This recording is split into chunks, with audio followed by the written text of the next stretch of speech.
चल पड़े इस बात से हरि आपके ऋणी हो जाते हैं, भगवान इसी बात से ऋणी हो जाते हैं। बस ये बात आप हृदय में बैठा लीजिए। जैसे लोग प्रश्न करते हैं ना कि हमने भगवान को देखा नहीं, भगवान को हम कैसे, किसी की बात तो मान लो ना।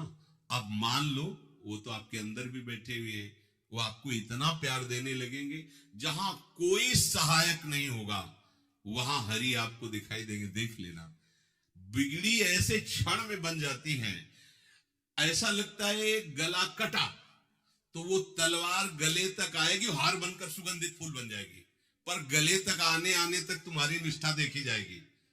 नहीं नहीं, बस मेरे हरि का यही विधान, वो आते आते हार बन जाएगी, वो तलवार तुम्हारा गला नहीं काट पाएगी, क्योंकि गले में हरि नाम चल रहा है। मान लो हमारी महालक्ष्मी चरण चापती रहती, क्या चाहिए तुम्हें, क्या चाहिए, आप सच्चे मान, क्या मतलब कितनी मलिनता छा गई। हम इसको मार देंगे तो 2 लाख रुपए मिल जाएंगे, ये कर देंगे तो, अरे भैया अगर तू हरि नाम जपेगा तो इसकी कीमत नहीं है, कीमत नहीं, अमूल्य वस्तु है, इसके ब्याज में तू कुबेर बन सकता है। मूल तो कभी खत्म होता ही नहीं है, ब्याज में तो ब्रह्मा बन सकता है, बनना तो चाहे। भक्तजन तो कहते हैं नहीं चाहिए मुझे ब्रह्मा का पद, परमेष्ठी पद, नहीं चाहिए सम्राट पद, नहीं चाहिए योग की सिद्धियां, मुझे प्रभु आपकी दास्ता चाहिए। ये बात कितना महासुख होगा उस भक्त को जो इन बातों को कह रहा है, नहीं चाहिए मुझे मोक्ष सुख नहीं चाहिए। वो ऐसे थोड़ी कह रहा है, श्रद्धा से नहीं कह रहा, अनुभूति से कह रहा है, मुझे नहीं चाहिए ये सब, इनमें वो सुख नहीं है जो आपके चरणों के समीप रहने में सुख है।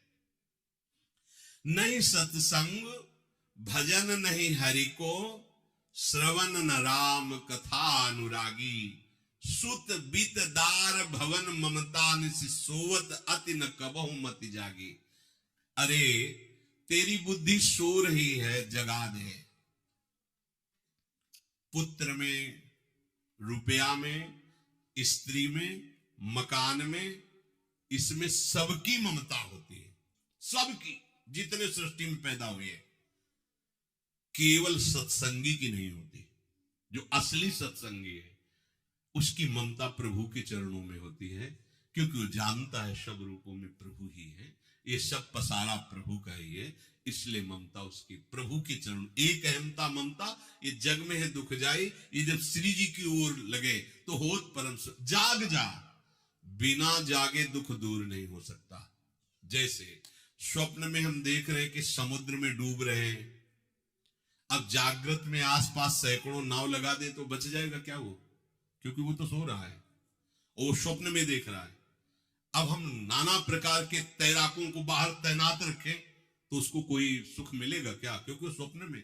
उसको अगर सुखी करना है तो एक ही उपाय, जगा दे, जगा दो तो ना समुद्र रह गया ना डूबना रह गया। ऐसे ही संसार में मोह से ऐसे ग्रसित जीव है, भाई इतने सुखचार है, और उसी स्वप्न में वो दुख से निवृत्त होना चाहते हैं। अब हम बाहर से उनकी कामनाओं की पूर्ति करने वाली बात करें तो क्या वो सुखी हो जाएंगे क्या? इसीलिए कोई साधु जो भगवत मार्ग का पथिक है वो कभी सपोर्ट नहीं करेगा जाओ ऐसा, वो जाओ ऐसा ही है जैसे उस स्वप्न में समुद्र में डूब रहा है, बाहर से हम जल जहाज नाव तैराक सब लगा रहे हैं, लेकिन वो नहीं सुखी होगा, क्योंकि उसके सुख का कारण तब बनेगा जब स्वप्न हटे। स्वप्न तब हटेगा जब वो जागे।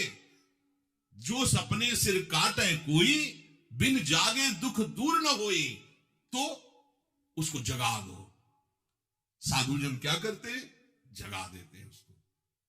जागो, कहां मोह निशा सब सो अनिहारा, देखे स्वपन अनेक प्रकारा, यह जग जामिन जागे जोगी। योग भगवान से जो तुमने वियोग कर रखा है, तुम जगो, जे ही जगोगे तो जे ही जाने जग जाए हेराई, जागे जथा स्वपन भ्रम जाई। कोई नहीं है यहां। एक कल श्लोक, मत्तः परतरम नान्यत् किंचित् अस्ति धनंजय, मेरे सिवा कोई नहीं। ये कब पता चलेगा? जागने पर। तो हमें बहुत कुछ दिखाई दे रहा है, स्वप्न है। उमा कहूं मैं अनुभव अपना, सत हरि भजन जगत सब सपना। तो बोले तुलसीदास हरि नाम सुधा तजी, सठ हठ पियत विषय विष मांगी। अगर कहीं संतों के पास भी गए तो क्या मांग रहे हैं? हठ करके विषय विष मांग रहे हैं। वो आत्मदेव नाम के एक ब्राह्मण थे, सब कुछ समृद्धि थी, संतान थी नहीं, बड़े दुखी गृहस्थी में। हमारा कुल चलाने वाला होना चाहिए, बड़ा भ्रम बैठा हुआ है। हमारा कुल चलाने वाला नहीं, सब बेकार, जीवन ही बेकार हो गया। बिना गुरु के यदि शास्त्र पढ़ोगे ना तो भ्रमित हो जाओगे। स्पष्ट लिखा, पुत नाम के नरक की उसको प्राप्ति होती जिसके संतान नहीं होती। अब तो गृहस्थ में बेचारा पड़े परेशान, उन्होंने सोचा इससे अच्छा है आत्महत्या कर लें। बहुत संतों के पास जाकर के यज्ञ करके सब अपनी कामनाओं की पूर्ति चाहते, दान पुण्य दे करके। उसने भी जितना उपाय हुआ किया, नहीं हुई संतान। मरने के लिए जंगल में उधर से एक सन्यासी जी आ रहे थे, देखा साधु तो ब्राह्मण तो थे, उठे प्रणाम किया, देखा उनको उदास क्यों हो? उनका महाराज उदास ही नहीं, मैं तो आत्महत्या करने आया हूं यहाँ जंगल में। अरे ये तो महापाप है, आत्महत्या तो बड़ी दुर्गति का कारण है। बोले महाराज अगर आप बचाना चाहते हो तो आप कृपा करो। क्या क्या चाहते हो?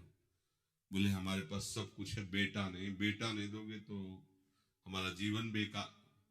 तो उन्होंने अंतर्दृष्टि से देखा और कहा 7 जन्म तक तेरे पुत्र नहीं भाग्य में तेरे लिखा है। तो उसने कहा फिर तो अभी मरते, आत्महत्या करते, 7 जन्म की बात, हम 7 दिन नहीं जिएंगे, हमें पुत्र चाहिए। संत का दयालु देखो, जिनके पास तपस्या और भजन का